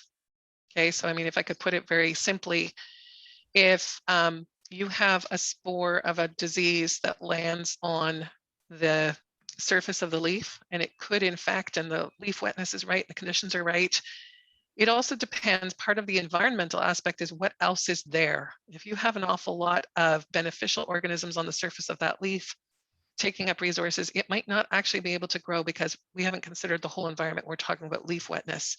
In the forest, there's a lot more things that can be in balance. In our agricultural systems, we're looking for ways now to try and bring biodiversity back. Biodiversity is very hard to manage because as you bring it back, it causes a bunch of things that you don't really know how to handle, but it also has some beneficial effects. Fruits and vegetable crops are also bred more and more to be juicy and sweet, and or even if they're not sweet, you know, the vegetables are juicy and they're green and they're lush. And these are all things that are prime resources for consumption. So, I mean, I guess I'd have to say that I tend to think that if you were trying to grow a cucumber plant in the middle of the forest, you would have a hard time of it because there wouldn't be enough light. But overall, another thing, what I'm trying to get at is do you find that the nature, like in the forest or in the woods, like if there's one plant that's diseased, that the other roots and other trees and whatever is there will kill that plant, so to save all the other trees and plants that are in there? I think there's some very complex interactions that happen. I think that there are known effects, and these happen sometimes in crop fields as well, called allelopathic effects. So these are, for example, chemicals and so on that are exuded from plant roots, for example, that will suppress the growth of certain other kinds of plants. So that can be really beneficial to the tree. We assume that the reason that this has evolved in the tree is a part of the survival mechanisms. So, so that's definitely at play. There's also a lot of other plant defense mechanisms that are beyond the scope of sort of this very beginning kind of discussion. There are sort of induced immunity effects within plants. So in the most simple way, I mean, I'm more familiar with crops rather than forests, but it does happen in the forest too. But in certain crops, when an insect bites into the plant, it causes the plant to start to make more defense mechanism chemicals. So it's like a natural immune response. And sometimes the other thing that it does is those signals can be sensed by other plants or insects, and it can also cause other plants in the area to induce the same kinds of defensive mechanisms. Those are really high level and complex. I don't really have the expertise to be able to talk about that with any kind of authority. Thank you. Any other questions? Are we getting into more like broad, open-ended questions here? Sure. Okay. I did a Google search while you were talking about the compendium of vegetable diseases of Canada. I was thinking about adding that to our Hayes Farm library here. My very first hit brought me to Amazon.ca, where the book was listed for $794. Really? It was only about 150 bucks when I bought it. I don't know if that says something about how incredibly old I am. Then my third hit on it brought me to a free PDF that I feel shady about. Okay, so to be honest, I haven't looked it up in a really long time, and it may also, and to be honest, I'm quite old, and there might be more up-to-date books. This is a 94 publication by 94. Ronald Howard. Yeah. That's the only hit I got for diseases and pests of vegetable crops in Canada. I have a copy on my Bookshelf, Handbook of Vegetable Pests is a slightly different one. Diseases and pests of vegetable crops. And hang on. So this one is, okay, so I'm looking at on the Canadian Phytopathological Society website, which is a reliable source of information. They have it listed, and I'm just kind of looking at it. Looks like they have a link for every chapter. They're PDFs, but phytopathological. Oh yeah, this is the book. Yeah. So it makes it available for free, so I don't feel so bad about this one here I just hit. Is that Canadian Pathological Society? Phytopath is where I Yeah. got. Oh, I don't know about Phytopath, but certainly Canadian Phytopathological Society has it. I can email you the link. Sounds excellent. Yeah. Anyone else have questions? And I do see a hit in there for fiddleheads too, which is interesting. Well, there you Some go. folks would be. Now, like I said, now 94 was a ways ago. So certainly in terms of the management practice, perhaps you would want to also look for some more up-to-date information, right? I mean, things change over time, like 94. I mean, that was almost, gosh, I don't even want to say. It's a long Right? time ago. You and me both. While we have you here, I think you'd be an excellent person. I was trying to, well, when we planted potatoes earlier this year, we were using certified seed potatoes. And I'm not all that familiar with the process. I know it's a multi-year process to create certified seed potatoes, and I was hoping that you could explain that better than I could. Ooh, okay. So just to back it up, so we have the biggest and really the only significant potato breeding program in Canada, based out of our Fredericton Research Center, but we do some of the research across the country. And we breed varieties. So for example, when we breed a variety, it takes us really about 7 or 8 years until we've selected a variety that then goes to, well, 6 to 7 years, goes to industrial partners, and they sort of finish the variety. Then the variety can go to get plant breeders' rights. So it's a described variety and it can be commercialized. When it goes to be commercialized, it has to go to a certified propagation center to create what's called nuclear stock. So the nuclear stock will then only be sold to seed producers. Seed producers have to abide by the standards set out by the Canadian Food Inspection Agency, and they can grow out nuclear stock for, I forget if it's a year or two, to be able to propagate up more. And then it starts to enter into the certified seed system, and the certified seed system has different classes: pre-elite, elite, elite 1, elite 2, elite 3. And basically every time a generation happens, CFIA goes out and inspects the crop of seed potatoes to classify it into well, not pre-elite, because that's only ever the first year that it's in the seed certification system. But then it can stay in elite, I think, for 1 or 2 years, and elite 1 and then elite 2. But there are certain things that they have to see in that field to keep it, say, at elite 1 for more than 1 year. And ultimately, I don't think it can stay in for more than 2 years in elite 1. It gets downgraded to elite 2. Pretty much people don't buy it after elite 3. I think it can actually go up to a 4 or 5, but you know, usually the quality of the seed isn't as good by then. So usually people are, and you pay a little bit more, right? For elite 1, you pay a little bit more for the quantity of seed than you would for elite 2. And the inspection program has to do with the inspector will go and be looking for a bunch of different things: signs of virus, signs of insect vectors, signs of off types. They'll inspect paperwork, and seed producers have to have a very strict phytosanitary practice. So, and all of these things are sort of part of this certification system. And our seed system actually is the envy of the world for potatoes.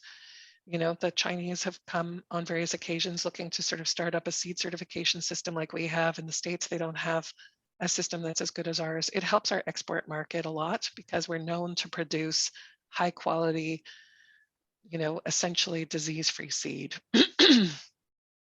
Does that tell you what you wanted to know? It tells me that it's a long, Yeah, complicated process, and that it is. backs up my theory here.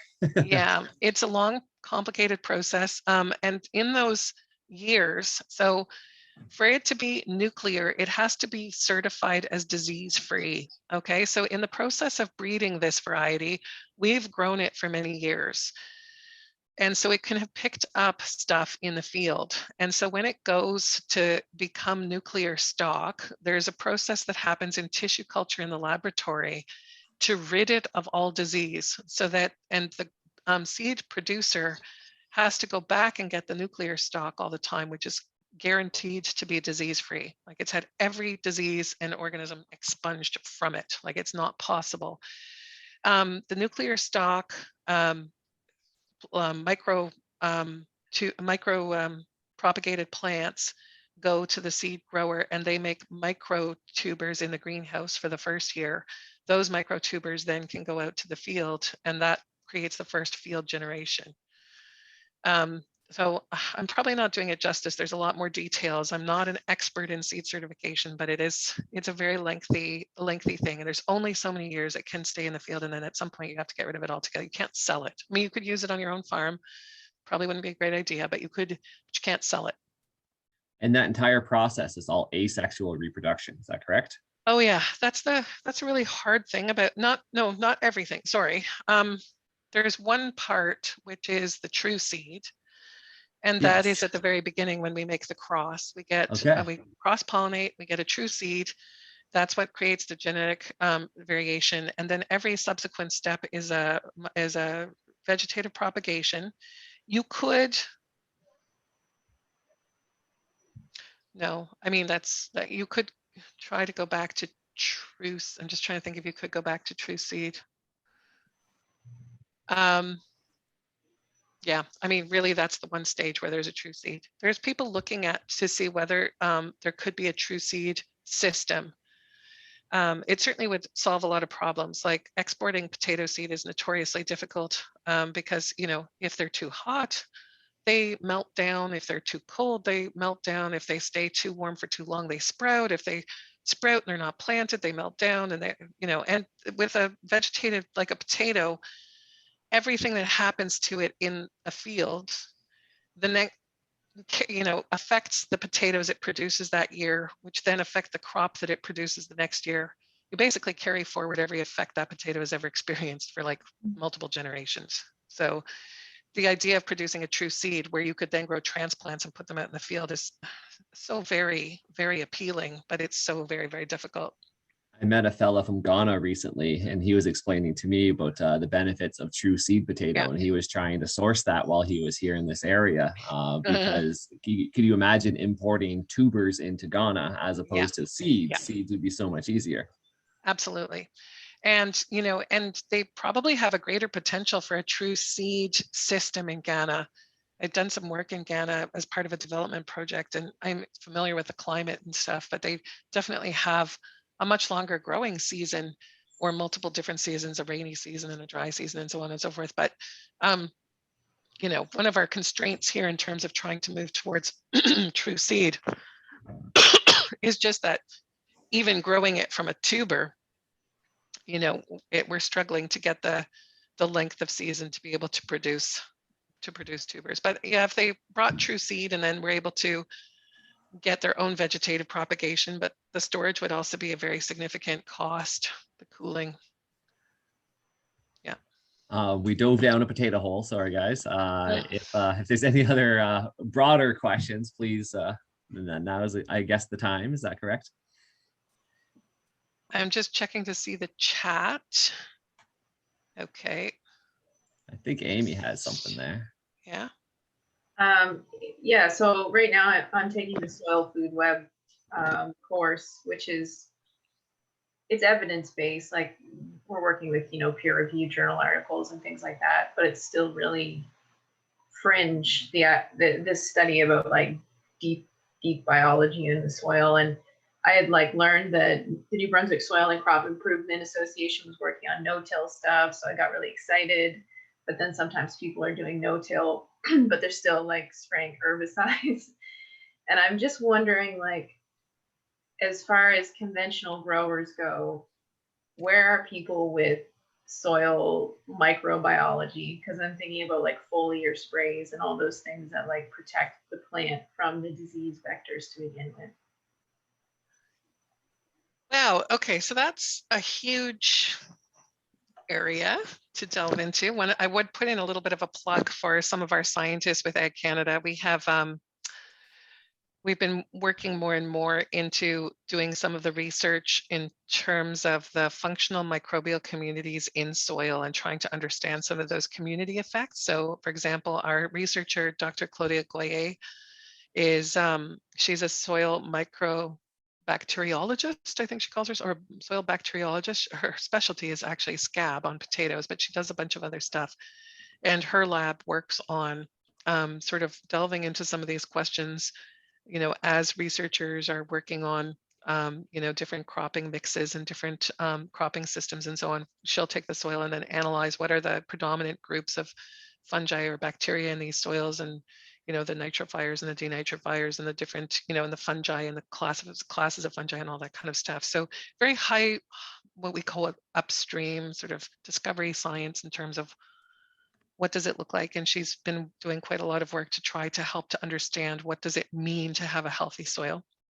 In terms of conventional practice. So the conventional practices, I hesitate to sort of be very categorical, but because for some growers, IPM is their conventional practice now. This was once sort of very fringy stuff in itself, and now, you know, IPM is pretty mainstream for some types of growers, especially fruit and veg growers.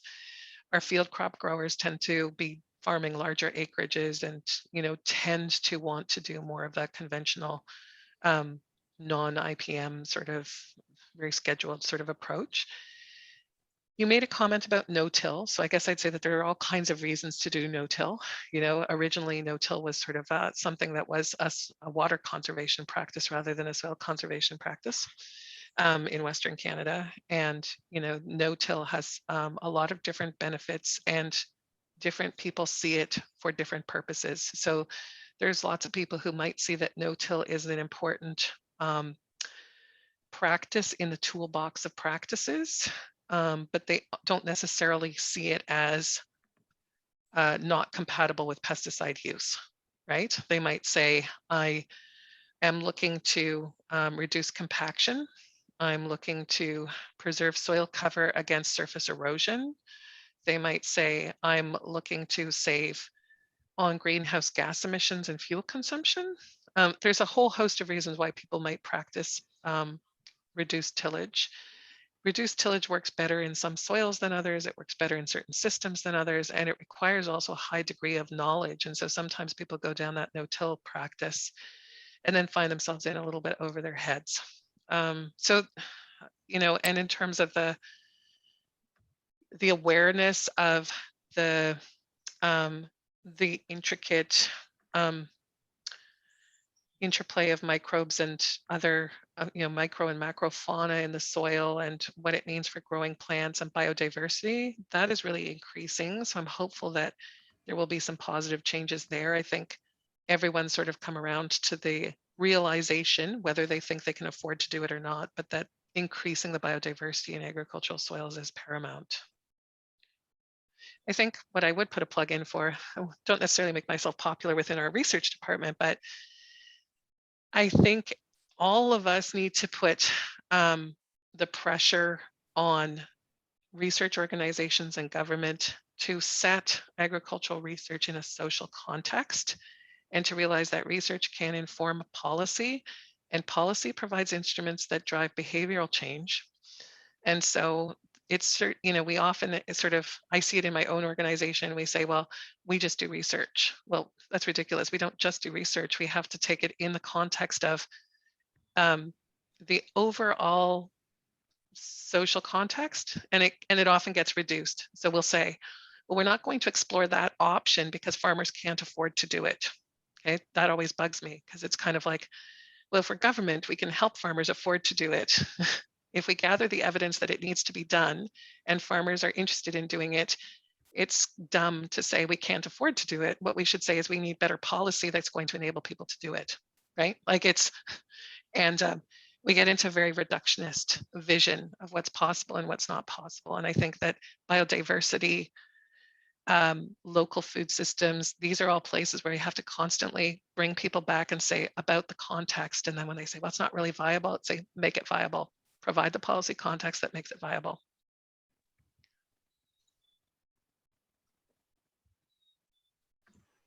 That's definitely reassuring, like that it's being worked on at the federal level. And yeah, it's good to know. I mean, I would think we're still maybe a decade away, but Oh, I only know crazy stuff, you know. You're so optimistic. And so, I mean, I guess I'll say some things that, I mean, sometimes I just think I'm also overly optimistic and naive, but you know, if we had talked about big companies, you know, even imagining doing something on regenerative agriculture 5 or 6 years ago, it would have been laughable. And now some of the bigger companies are starting to look at regenerative agriculture practices. Now, what kind of spin will they put on them? I don't know. You know, is it mostly greenwashing, or is it really going to be carbon neutral and, you know, everything it could be? I think that if there's a way to have a 10-year timeline instead of a 20-year timeline, it's going to be with some of those big companies grabbing sort of the interests of people who are able to make change faster.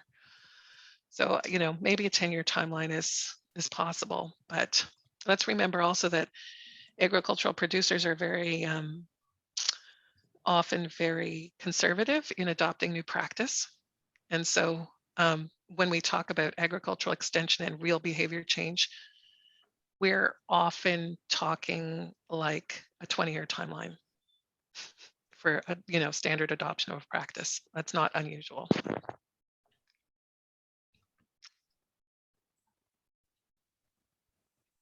Anything else? I got a couple of quick ones if Okay. nobody else is going to jump in here. You mentioned it a couple of times. I think Amy just mentioned it about using foliar sprays as a preventative measure. If you fill the leaf surface area with good bacteria, then there's no area for bad bacteria to hang on to. What's the truth in that one? I assume you're talking about, some people are big proponents of things like compost tea.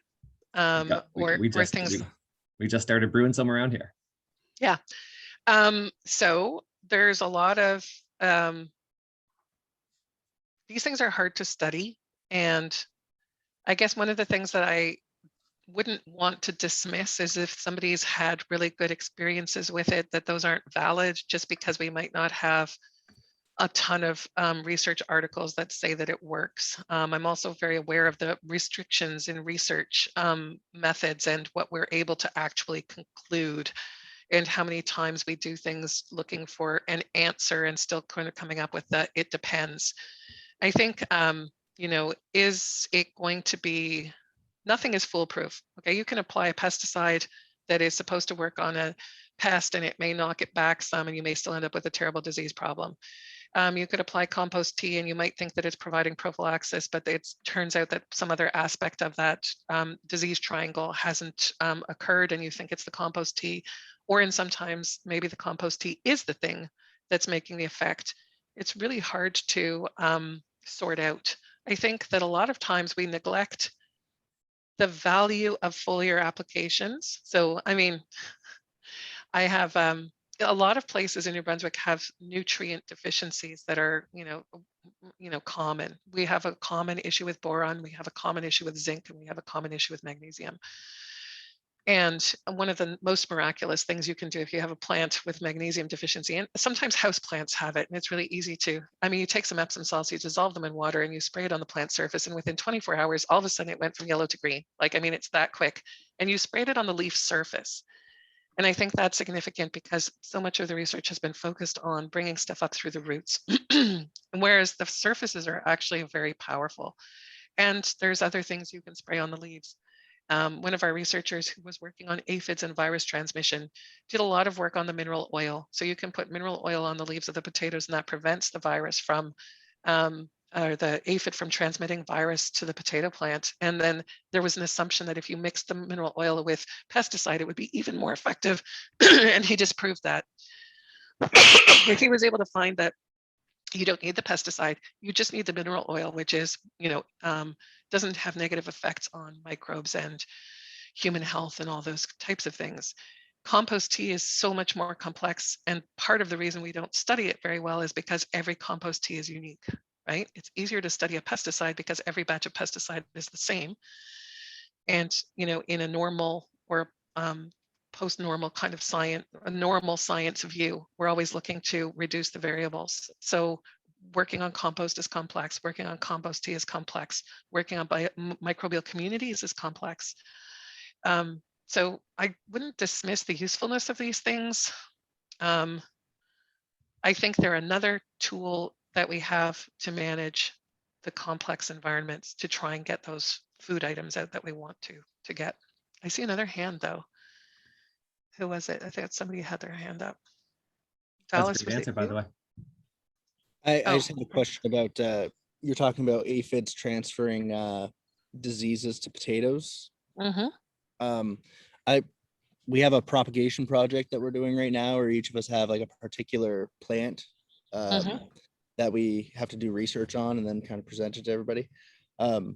But I found, like, during my research, like plum trees can sometimes have attract a certain type of aphid that will affect potatoes. But I was just curious about the treatment that you were talking about. You said that you apply mineral oil to the leaves. Mm-hmm. Okay. Yeah. So I guess my question is there's like many different species of aphids. Is this kind of like a treatment specific to a particular plant that attracts a particular species of aphid, or is it kind of like a one-stop shop type of, okay, all aphids are kind of equal in this particular type of treatment? So there's only certain kinds of aphids that affect potatoes, and I forget what they all are because it's not my field of specialty. I'm pretty sure one of them is a soybean aphid, and anyway, these aphids also have other hosts. I mean, obviously the soybean one also affects soybeans. So there's 3 or 4, I believe. Don't quote me on this, but I think there's about 3 or 4 species of interest of aphids on potatoes. And 1 or 2 of them are really significant in terms of transferring the virus. Again, I'd have to go back to, his name is Yvan Pelletier, and you could Google his work. I think, not my area of expertise, but from what I understand, the mineral oil, we apply it at certain times, particularly up at our Benton farm, which is the seat of our potato breeding program, where we really have to make sure that viruses are not getting in. And it prevents not the aphid from sucking on the plant, but it prevents the aphid from transmitting the virus. So it's not an insecticide. It doesn't kill the aphid. Are aphids as much of a concern in more like bushy type plants, like perennial plants that are going to be returning every year? Is that something is much of a concern? Oh, aphids are a concern in every single plant, I think, on the face of the earth. However, aphids tend to prefer herbaceous plants that are, I'm not sure that, actually, don't quote me, I'm not sure how big a problem they are on woody plants. I don't think they're particularly prevalent on coniferous trees. I'm no expert. What we tend to see is they have a preference for some plants. Anybody who's ever grown house plants and has ever had a hibiscus will know that one of the most preferred, juiciest, most delectable plants for aphids is your hibiscus. Even if you go to Home Depot and they have hibiscus and they have a whole greenhouse full of other plants, you are almost completely guaranteed to find aphids all over those hibiscus plants, whereas the other plants may not have any. I mean, some plants are more attractive, and if they're in the area, those aphids will go to those plants. Some aphids are specialized in certain plants, some are more generalist. We do know that fertilization has an effect on aphids. So there's been lots of work done on certain vegetable crops like peppers, for example. If you increase nitrogen fertilization on peppers, you'll increase the incidence and severity of insects or tarnished plant bug and aphids on peppers. Colored mulches, when you're using a plastic mulch of certain colors, some will deter aphids, some will attract aphids. Like there's a lot of different things at play in terms of aphids.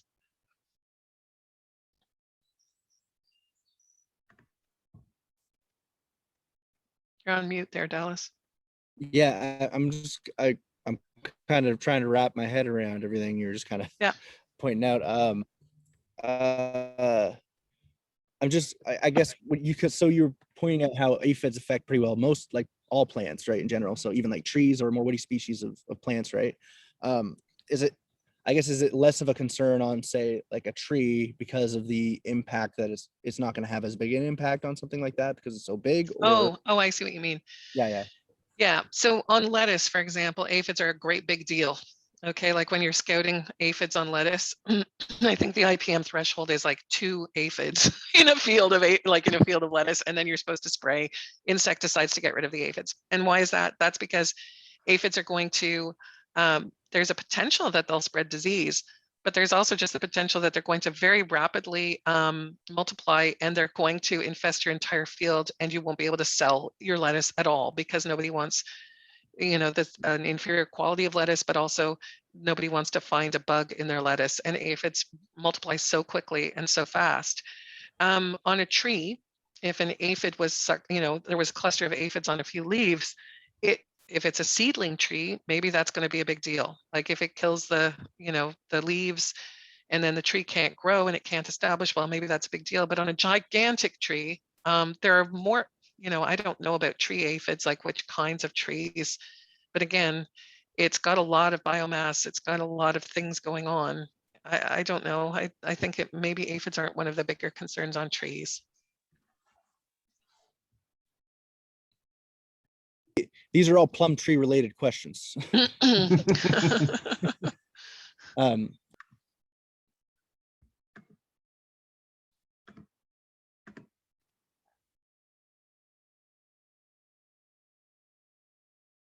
Anyone else?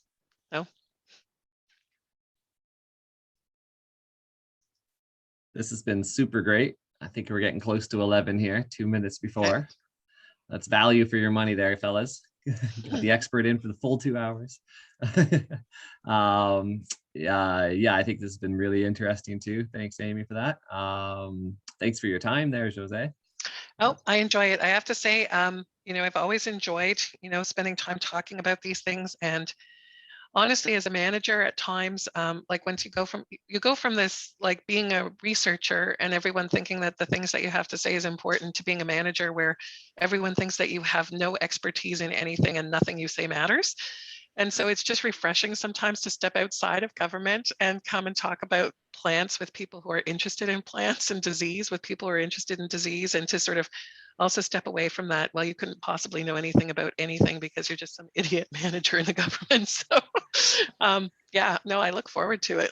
If you want me back, just, say the word. The word. We'll see you next year about this time. All right. Thank you so much. Okay. Yeah. Thanks, Much guys. thanks. Okay. Bye. Have fun on your field trip, everybody, this afternoon.